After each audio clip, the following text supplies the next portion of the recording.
Feels weird not having Josiah. Mm-hmm. So, this is the first ever Wednesday Rewind where I and Brandon are going to go back in time and talk about a show that is no longer on the air, that being Limitless. I reviewed Limitless the movie on Monday. Since Brandon wasn't here with us, let's get his quick thoughts on the movie before we talk about the TV show that spun out of the film. Yeah. So Limitless the movie, absolutely loved it. Hey, it's Bradley Cooper at his finest. And when we were just talking about it a little bit, it is so not cliched that it's great. Like, because really it could spin off in a bunch of different tentacles. It could be a love story. Oh, I take a pill and I want to get my girlfriend back and I love her. Or he becomes an academic, but then, he loses his pills, so then he has to try to think his way out. It could be one of anything, but I love the way that it takes it because of the different angles that can come from this pill. Well, and even on the topic of the movie, something that didn't happen was we as the audience never saw Bradley Cooper's character of Edward Morrow investigate the murder he was suspected of, which is a path they very well could have gone down, where he used his intelligence to prove that he was innocent. No, he's not a hero. He's a self-entitled person, and so he's like, I'm not even worried about it. Yep. Call me guilty, call me innocent. I don't care. Yep. What I am is successful. Yep, and I love that. And when I was telling Oz, I think Eddie, Bradley Cooper's character, is a perfect representation of what an anti-hero should be.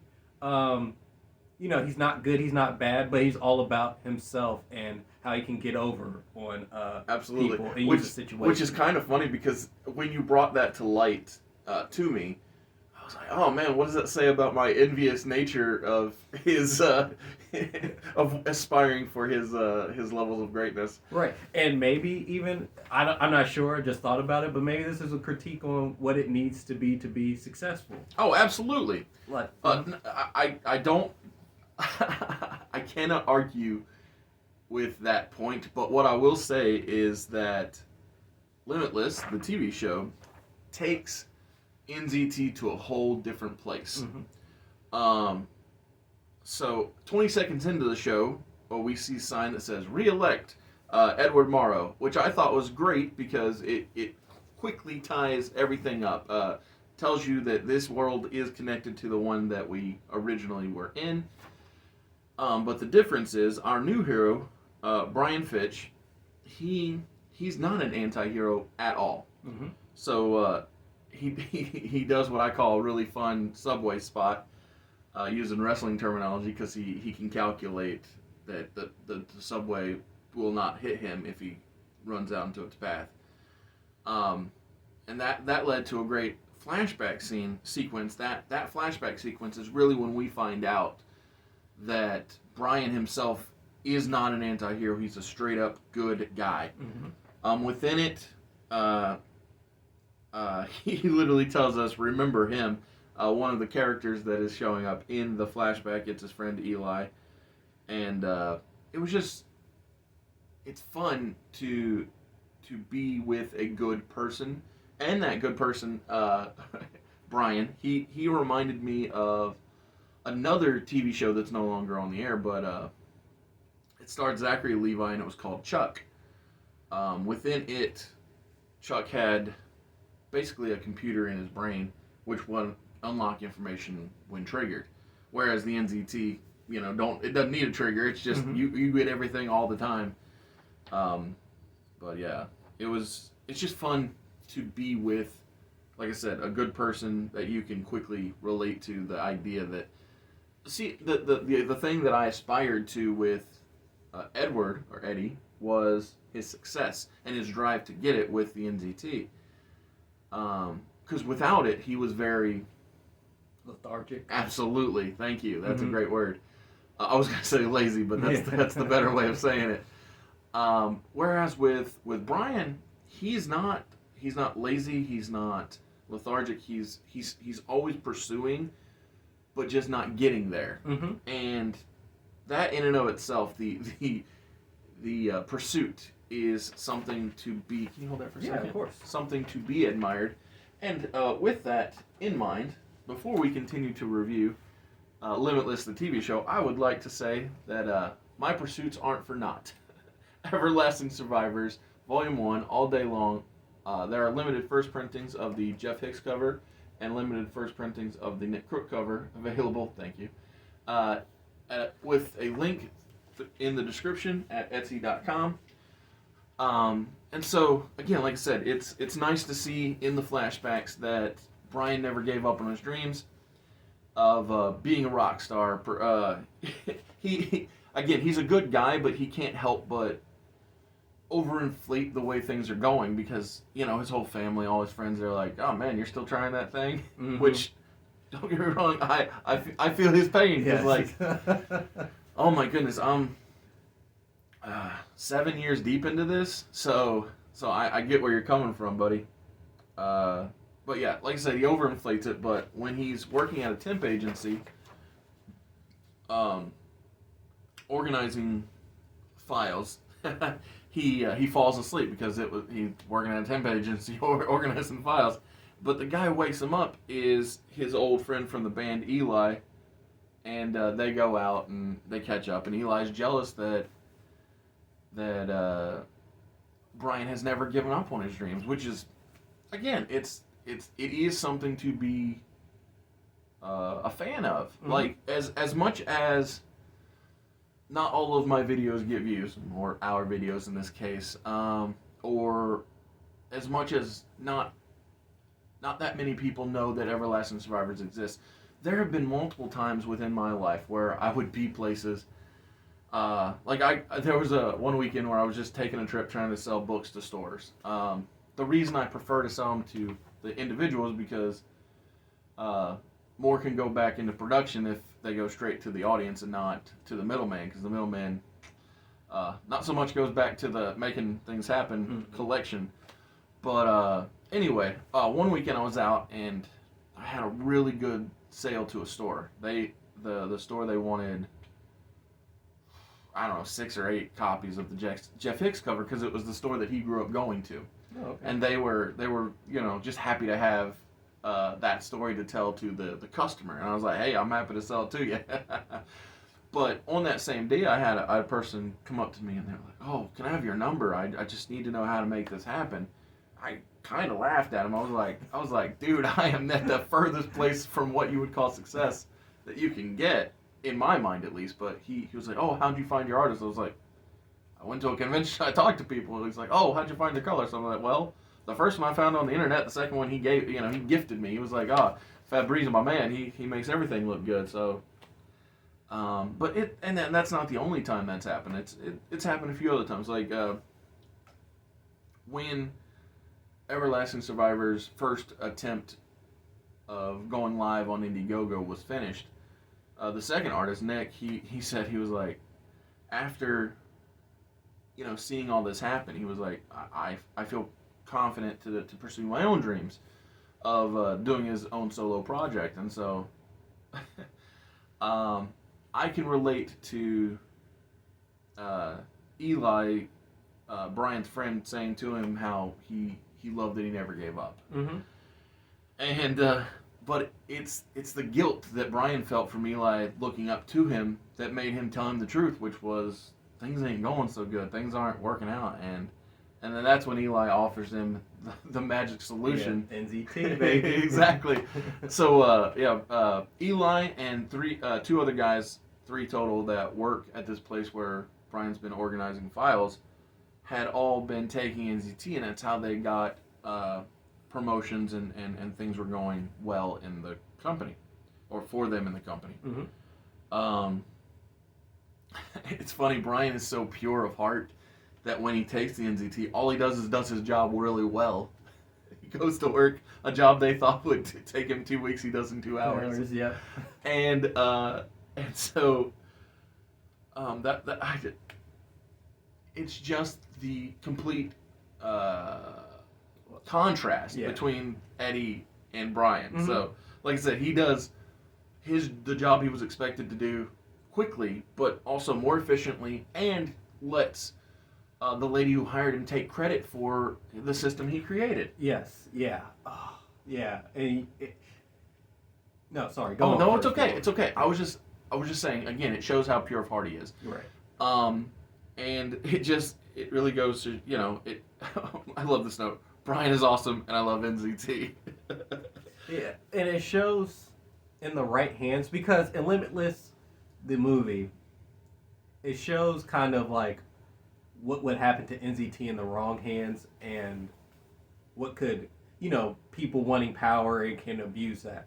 But Limitless, the TV shows, it's like, hey, this can be utilized in a good way with good people at the forefront of it. So when we were in all the flashbacks and when we were talking about all the things that was going on in Brian's life, one thing I forgot to mention is his father has fallen ill.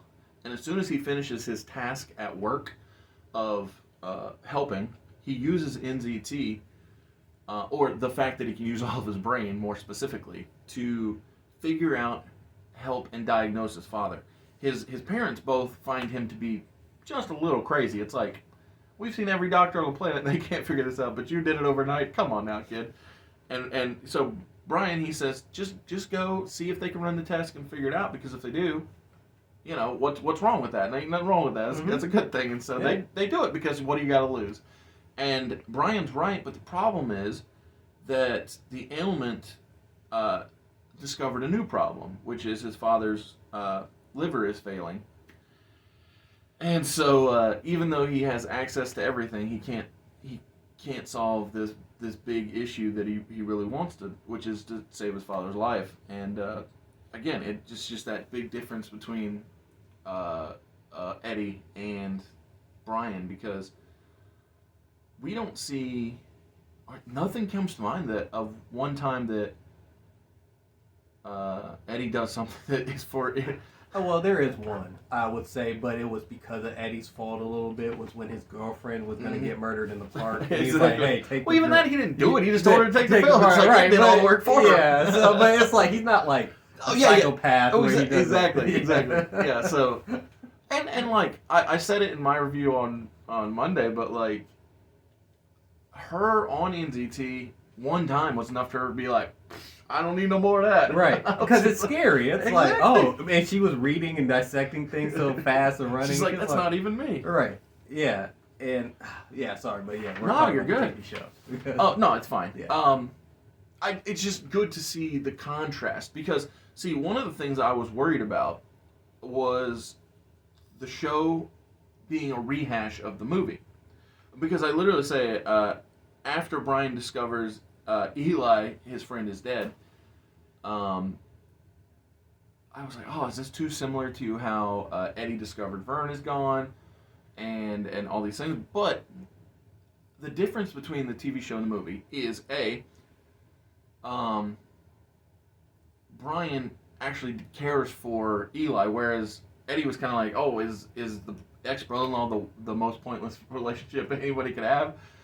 Which I thought was entertaining, but it's definitely not polite. And the other thing is, instead of the cops taking hours, the FBI is there almost immediately, and that's what led to the opening scene where Brian ran to the subway and all this. And so we're actually back at the beginning, the thing that led to the flashback sequence.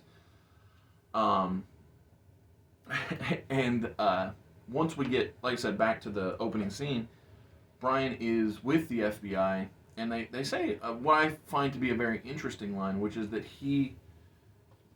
Brian, profiles as virtually no one, which I thought was like, how many of us would if they looked up who we are, would be nobody. Mm-hmm.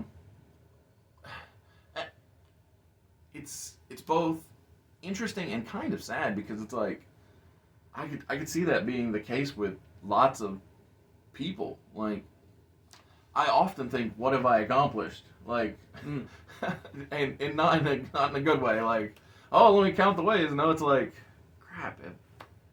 Have I gotten anywhere that I want to be? Like, that was one of the things my mom was very thoughtful about. She would lay out, oh, you've done this and you achieved that, but it was like, I don't know. I'm always on that what's next horizon type mindset. But anyway, yeah, it was like that. I just thought it was an interesting Mm-hmm. concept of being virtually no one. Yeah. So for me personally, I'm gonna make this pitch to HBO. Okay. Hopefully, if they see this video, I'm listening. I like it. I think that you should revisit Limitless series again, Mm-hmm. but put it on streaming because I think it would work a lot better than it was on Channel 10. It was a CBS or whatever number that yeah, is. Channel 10 Okay. in Ohio. Oh, okay. So yeah, so CBS is all over the place. For but sure. I think that it would work far better as a streaming Mm-hmm. thing with maybe like a limited series, 8 to 9 or to 10 episodes, and do something in that nature.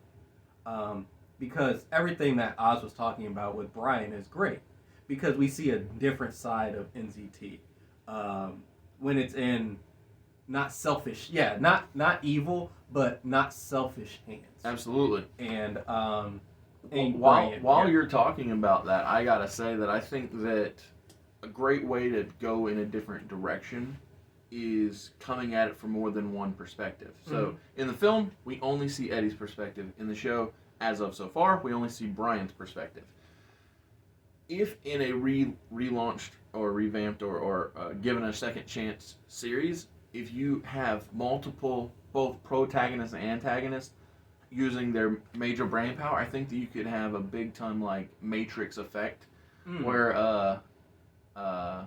people are Mr. like, Anderson type of thing, where it's like everybody's on that, not everybody, but the adversary and the protagonist and the antagonist are on the same level type of thing. Sort of like, I'm not sure if you've seen the Robert Downey Jr. Sherlock Holmes Oh, movies. yeah. Like, you remember the second one where he's fighting Moriarty on the landscape, and Sherlock Holmes is thinking to himself, like, oh, if I fight Moriarty, but Moriarty in his mind's like, no, I'm thinking with you. I can counteract that. Exactly. And if I attack, you're like, wow, that's so freaking smart, because it's like, yeah, these two people that... Yeah, I think that'd be a great way to go. Yeah, where I just think HBO, it's been 2017 since, 2017, I think, the TV show. Something of that nature. That feels right. Right, but it's like, don't throw something away. Is Warner Brothers the company that owns the property? Mm-hmm. Okay, I didn't know. Yeah, because it's on, the Limitless movie is on HBO Max. So I know Paramount, the CBS folks, is the ones who have the show. So. Oh, okay. Ooh, interesting. I don't know how that whole balances out thing. Well, either HBO or Paramount. But I will say this, while we're on the topic of folks making things, I took a note every time I saw this name pop up, just because to me it's fun. Do you know who one of the executive producers of the show is? Bradley Cooper. Obviously Bradley Cooper, yeah. So I didn't even notate that. It didn't matter. No, Mark Webb. Oh, yeah, the director of The Amazing Spider-Man, yeah. He directed a couple episodes. And so when I saw that in episode 1 and 2, I took note because I'm like... So a lot of people in the now say, there was no love for The Amazing Spider-Man. I disagree. Yeah. I enjoyed especially the first one, and I thought the second one... Okay. Did it try to do too much? Yes, but I mean that's a very Marvel property problem. Mm-hmm. And so like I'm not even mad at it. And every time I saw his name, I was like, I like this guy. Mm-hmm. I'm like I liked his movie properties, and I like what they're doing with this show. And so and he also did a movie that you kind of like and kind of don't like. It What kind is of that? depends on your mood. 500 Days of Summer.